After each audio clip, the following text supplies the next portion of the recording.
Chapter 7 of Written in Bone, page 100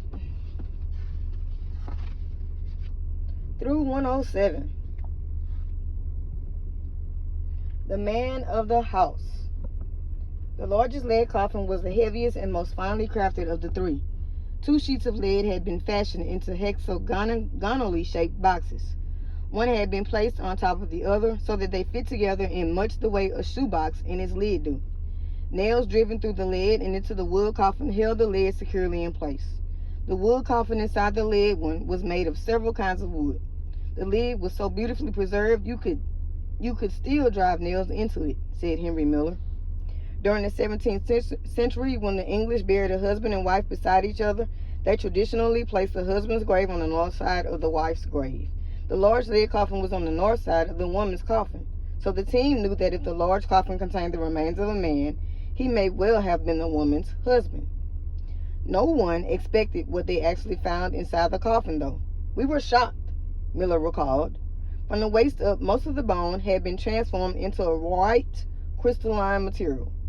Miller and his team feel certain that the surprising state of the skeleton is a result of embalming. During this burial practice, the organs are removed from inside the body and the skull. When remains were embalmed during the 17th century, the empty body and skull were cleaned and filled with a mixture of salt, a white powder called alum, lime, a substance found in certain types of rock, and herbs. This mixture preserved the body by slowing the rate of decomposition. How did the team link the crystal remains to this practice? Geologists identified the crystals found in the coffin as a mineral called brushite. Brushite forms when elements in salt and alum combine with calcium, one of the elements in bone. The brushite was located in exactly the areas where embalming materials would have been placed. Bones in other areas were unchanged. If the team's analysis is correct, the brushite remains are the earliest evidence of embalming in colonial America. I'm now on page 103. I'll be on the first paragraph on that page. Owsley puzzled out the facts this way. The man in the grave had 17 teeth. They showed signs of moderate wear in 2 small cavities. The teeth are what told Owsley that the man was a smoker. When pipe smokers repeatedly clamp their teeth on a pipe stem to hold the pipe in place, the edges of their teeth become worn. The worn areas are called facets. The wear pattern that pipe facets create exactly reflects the curve of a pipe stem. The lead coffin man's pipe facets proved he was a pipe smoker. Meanwhile, Tim Riordan had found traces of silk ribbon in the area where the man's neck would have been and around each of his wrists. The man must have worn a burial garment other than a shroud. From historical research, Riordan had learned that toward the end of the 17th century, shrouds were often replaced, especially among wealthier people, with a long shirt-like garment and a cap with a chin strap. The women who prepared the lead coffin man's body must have thought that he deserved the very best burial garb, yet another indication that he was a person of high status. Although the third coffin and its contents had provided much information, the team's hopes of learning about 17th century air were dashed when Miller received the results of the laboratory test on the air sample taken before the coffin was opened. The analysis revealed that the sample was indeed very old, but it also contained chemical components not found in pure air. Miller thinks that these chemicals came from the materials used to embalm the man's body. Even worse, the sample also contained small traces of a modern gas that showed that the coffin air had been contaminated before the team sampled it. For these reasons, the team was unable to draw any conclusions from the sample about 17th century air. While the team knew much more about the lead coffin people than when they began their examinations, they hoped they could add one more puzzle piece. Would it be possible to find out the identities of the coffin occupants? Next section of chapter 7, I'm on page 104. Naming the unnamed is the heading. That task became a priority for Lois Green Carr, the historian for Project Lead Coffins in St. Mary's City. As she compiled a list of possible names from historical documents, she kept in mind several facts and theories. Archaeological data told her that the 3 lead coffins were buried between 1667 and 1704, the dates when the chapel had been used. Since the burials were inside the chapel, the people must have been wealthy Roman Catholics who had been important community members. From Owsley and Brewhide's work, Carr knew the sex of each adult and their approximate ages at the time of death. Because the three coffins were buried together, the archaeologists were inclined to believe that the individuals were related. However, the woman's age, at least 60, ruled her out as the baby's mother. A piece of data from the laboratory analysis proved especially useful. The carbon-13 value for the lead coffin man was negative 17.4. The lead coffin ladies was negative 17.1. These two people had lived in Maryland, eating corn as part of their diets, long enough for the carbon-negative 13 content of their bones to change accordingly. Carr therefore eliminated from her list of candidates the names of people who had died shortly after their arrival from England. Carr focused her search first on men who fit the criteria. This choice was more likely to produce successful results because English men of the 17th century, far more often than women, were mentioned in legal documents such as land deeds, business transactions, wills, and government papers. Under the law, married women did not have equal status with men, especially in the area of property ownership.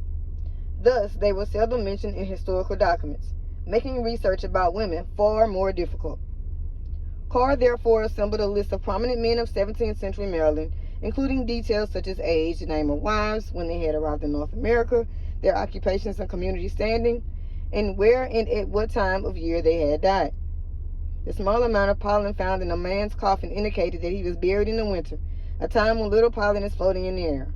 Carr's final list included 10 men, but only one, Philip Calvert, perfectly fit all the historical evidence as well as the scientific evidence collected by the Project Lead Coffin scientists.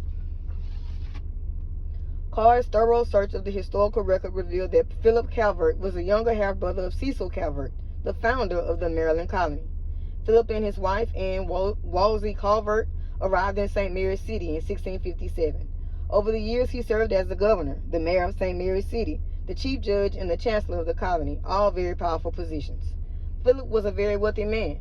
The historical record indicates that his home, a red brick mansion he named St. Peter's, was the largest colonial mansion in English America in 1678. That makes it a major building, Henry Miller stated. From a 1682 inventory of Philip's property, Lawrence Carr discovered that Philip had a personal library of more than 100 books, one of the largest libraries in colonial Maryland. This wealth alone would have given him a prominent place in St. Mary's City's society. But Philip Calvert was clearly respected for his leadership in the community as well. He was therefore a fitting candidate for a lead coffin burial. While the exact date of Philip's death eluded Carr, she did find a document that narrowed the possibilities to sometime between December 22nd, 1682 and late January 1683. He was 56 years old at the time of his death. In a will dated 1678, Anne Calvert was left a silver watch. Evidently, Carr concluded Anne must have been alive then, but Philip and his wife Jane, not Anne, signed a deed or ownership paper in March 1681. It seemed equally evident to Carr that Anne had died sometime before that date and that Philip had then remarried. His second wife, Jane Sewell, was much younger than he was, probably between 15 and 16 years old when they were married, the average age of marriage for female colonists born in Maryland.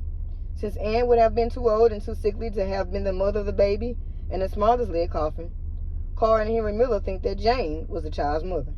Although no documents have been found to confirm a child from the second marriage, only the child of a very important person, Philip Calvert, for example, would have qualified for a lead coffin burial.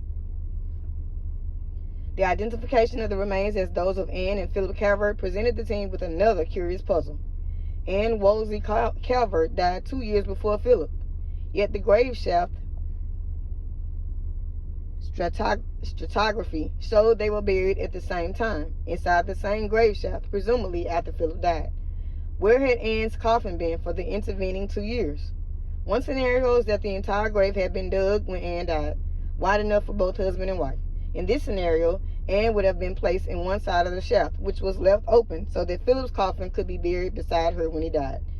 Miller doesn't think this is likely, though, because pollen would have sifted into the unoccupied side of the crypt.